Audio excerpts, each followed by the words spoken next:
When they say they don't make them like they used to, Robert, I think you did, and then some, with this picture. You've made it's a compelling movie that I think appeals to contemporary audiences, but is a real throwback to the kinds of movies they used to make in Hollywood. What was your intention here? This is a true story, I guess, or based on a true story. Yeah, I believe it's based on a true story, loosely based. No, my intention was just, I was just inspired by the screenplay. I read the screenplay, Stephen Knight's, beautiful screenplay, and, that's what, the sort of the style of the movie just was inspired by that. It came off the page. It's in Casablanca. It's got all those exotic locations, London during the war. It's very difficult to recreate that. You can't really find those kind of locations. How did you shoot this? Well, it's we have the wonderful digital tools now, so we can create set extensions and sand dunes and all that stuff digitally now. So that's how we did most of it. Brad, I love this character, Max. I mean, it must have been just a gift when you got the script and read this, because he's such an interesting guy. What attracted you to the idea here of playing Max in this period of time? Well, originally I met Stephen Knight. We had met a long time ago when I was doing a little zombie movie, and he was telling me this story. That would be World War Z. That would be that one. And he was telling me this story that had been passed down in his family, and he was going to write this thing. So it's something I stayed close with, and paid attention to. We stayed in communication about, and he put the script together. Him and with Graham King supporting him, put the script together relatively quickly. And before I knew it, Mr. Zemeckis was on board, and I want to say something about how this film was shot, because the real fun for us, I mean, usually it's trucks going to locations, but this, because of the style and temperature of the film, and Bob's, was at the forefront of technology. We shot this it was like a throwback to the old 40s films where you see people in cars and you see the rear screen and they're just sitting on a set doing this. It was actually a lot of that done in the soundstage and seamlessly blended, and that was a really fun experience for us to do, and I don't think it lent itself to this story particularly well, and I don't think we would have got to do that without Bob at the forefront of this. I actually had no idea when I was watching it that it was mostly shot on a soundstage. The outside sequences and everything, the rain, all of that, it looks so authentic. I mean, it really is amazing what you can do today. Some of those old 40s movies you're referring to, you can tell they were shot on the back lot somewhere, Warner Brothers. Not this one. Yeah, the trick was to make it feel like we were making a 40s movie, but make it look completely photoreal using today's technology. So what was it like getting to work with Marion Cotillard, who I just told you, I mean,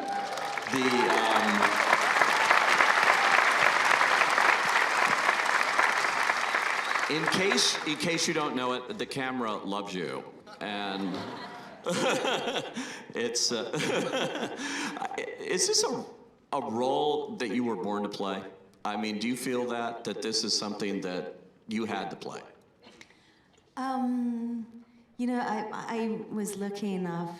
been lucky enough to explore many genres, many different universe of directors, and this one is very particular for me because I never had this princess's dreams when I was a kid. I really wanted to be an actress, but this is kind of my princess dream as a kid coming true, because I was dreaming in front of those old movies. I was a big fan of Audrey Hepburn and Greta Garbo and all the glamour of this era. I can absolutely see that, and I would throw in the name Ingrid Bergman too into that mix. There's a scene where you're wearing a hat there that could be Audrey Hepburn, could be Ingrid Bergman. You know, great costume design in this movie. What was it like to get into these kinds of outfits? And we had many fittings for this movie because most of the outfits were made on us. And that was a great joy to go there each time, because to discover what they had with Joanna Johnson, what they had thought about, what they had dreamt about for this character. And so, in a way, for me, it was very, very exciting. yeah, you can applaud the costumes. And while you're at it, applaud the production design, too, because that's pretty damn good, too. And the cinematography, and the editing, and the score. You know, I had an amazing team of our longtime collaborators, and they did a fantastic job. You've worked with the same people for a long time now. You have your own little group here that, and you obviously are comfortable with that, and it's worked out. When you have a shorthand with your key, your key artists that you're working with, it just is great because we kind of know what we're thinking, and things move a lot more efficiently, and we do stuff that I think is always striving to be inspired. Now, Marianne, everyone knows you're French. You know you're French. You speak French. We believed you speaking French. Brad, I never knew you could speak French that well. My French Can was you? smoking. Admit it. It was perfect. But it was a very particular kind of accent, and kind of, you're a Canadian in this, and so you're speaking like out of Quebec, basically, a kind of Quebec French here, right? Exactly. Okay. So, Yes. We had hours of conversation about the specifics of the French accent. It's unbelievable. It's unbelievable how many hours we had talking about that. because you're working opposite a great French star who's, it's going to be tested here once this gets to France. Yeah, I started on her English. I'm just saying. Okay. Talk about the supporting cast here. This is beautifully cast down the line here. Jared Harris. Jared, Yeah. How'd you put the cast together here? Just the tried and true process of collecting ideas for people, working closely with Nina Gold, who was our casting director, and us collaborating, throwing ideas, and it's just that process of being inspired by the screenplay, and then the actor comes in, and then a lot of times you meet them and you just know that they're right, and sometimes they read, and that works for you too, and it's just that process. Lizzy Caplan. Lizzy was Caplan, terrific. yeah. In She's this, too. fantastic. Yeah. Yeah.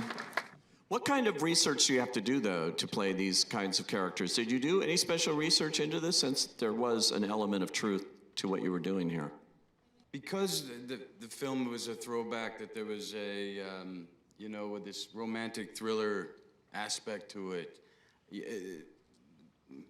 I guess I'm trying to say it felt more fantasy than reality, and I mean that in a good way, in a nice way. That so the approach was more really going on the ride, and it was about the execution of it all, which was completely foreign to the way we usually make films, and less about, I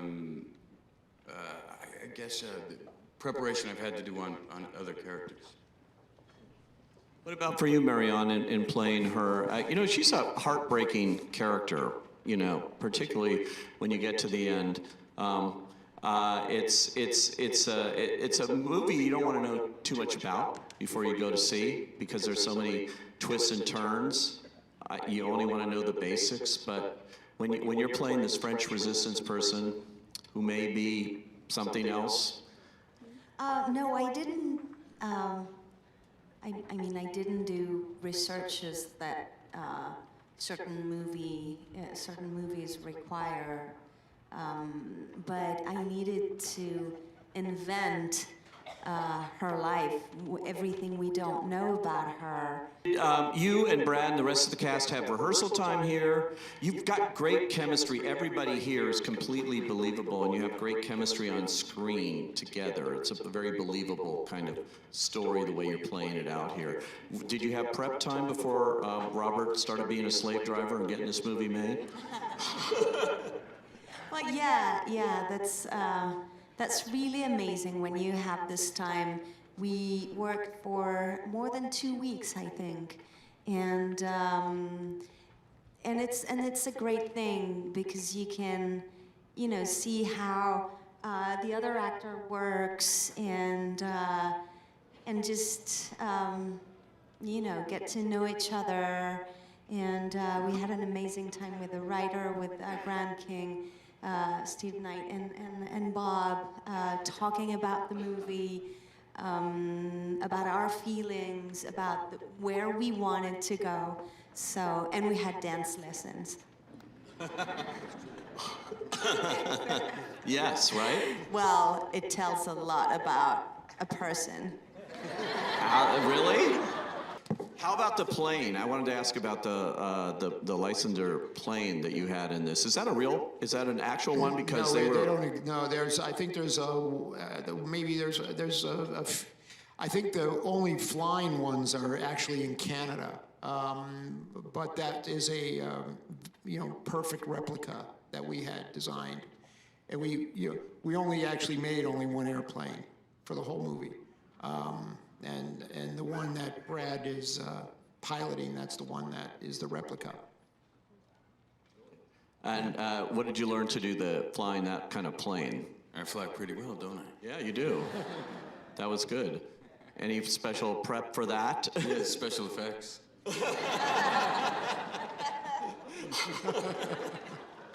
All roads lead back to special effects They here. do. It's all Could illusion. you turn the fan it's on? all illusion. Yeah. That's all.